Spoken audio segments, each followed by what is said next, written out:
Mesdames, Messieurs, bonjour. C'est la 57e séance du Salon financier. Emmanuel Derial pour la présentation.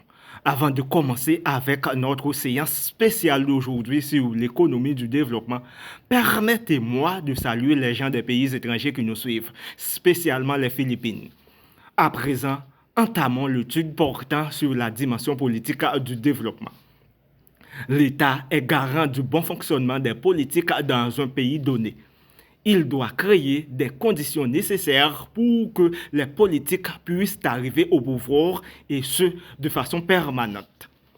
Lorsque les politiques ne sont pas satisfaits, il y a déséquilibre dans le marché politique et le déséquilibre engendre la crise tout en bloquant le développement. L'État doit protéger le pays. Toute décision prise par l'État doit être au bien-être du pays sans compromettre l'avenir des générations futures. Maintenant, planification prospective. Pour qu'il y ait développement, il faut donc la vision qui conduit à un plan. Le plan est un programme global détaillé dans l'ordre de favoriser le développement durable, qui est le fait d'exploiter l'environnement sans compromettre l'avenir des générations futures. Autrement dit, l'État doit assurer une vie meilleure pour les générations futures. Maintenant, planification du développement. Un pays doit choisir une stratégie adaptée au développement. Tous les secteurs d'un pays donné sont considérés comme des secteurs porteurs. On investit dans tous les secteurs en même temps. Ici, cette approche converge vers les pays développés qui utilisent une stratégie globale. Cependant, les pays en voie de développement ou du tiers-monde peuvent utiliser des stratégies partielles en choisissant parmi tous les secteurs un ou plusieurs secteurs qui seront considérés comme des secteurs porteurs en vue de se concentrer pendant une période donnée. Les autres secteurs ne seront pas négligés. En revanche, ils ne sont pas considérés comme des secteurs porteurs pendant la période considérée. Prenons le modèle de l'infrastructure économique et sociale, IES. C'est un modèle consistant à augmenter le niveau d'éducation des infrastructures ferroviaires, maritimes, aériennes, la santé, logement, etc.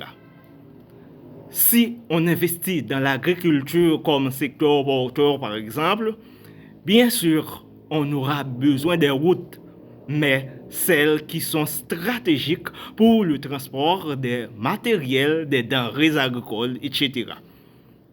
Si on prend l'industrie comme secteur porteur, il faut se concentrer sur l'industrie en vue de son développement.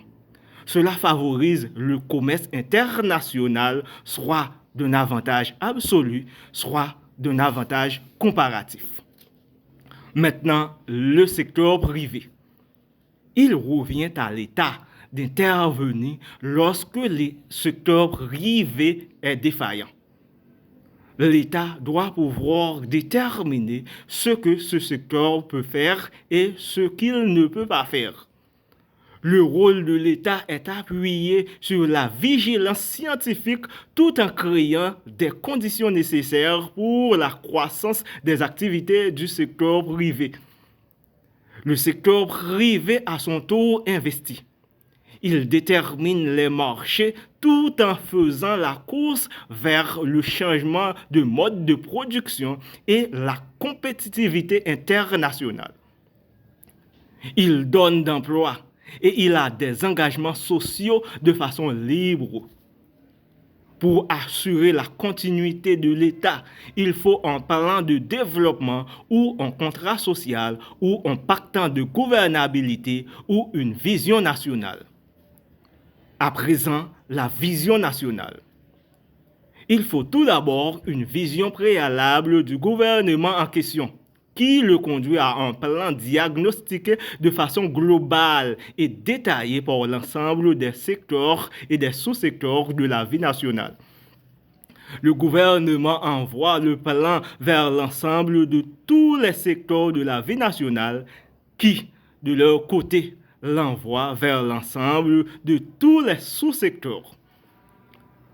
Après que chaque sous-secteur de son côté a fini de diagnostiquer et de traiter la partie qui le concerne, il le renvoie chacun à leur secteur respectif.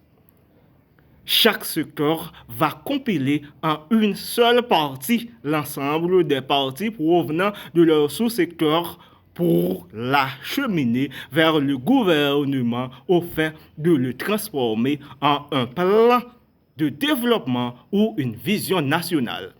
Merci de nous avoir prêté attention. Au revoir.